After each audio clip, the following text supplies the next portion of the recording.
কি অবস্থা বাগানের তোমার? বাগানের কি অবস্থা সেটা পরে বলো।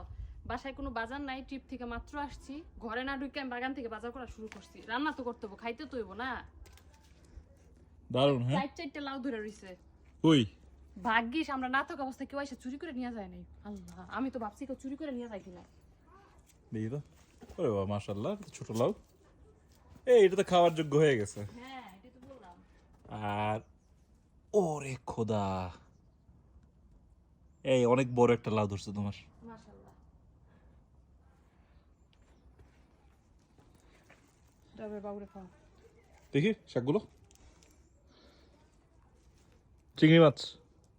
দেখি চিংড়ি দিয়া হলে চিংড়ি দিয়া, খালি হলে খালি, বাট রান্না করতে হবে। প্রচুর শাক এখন বাগানে।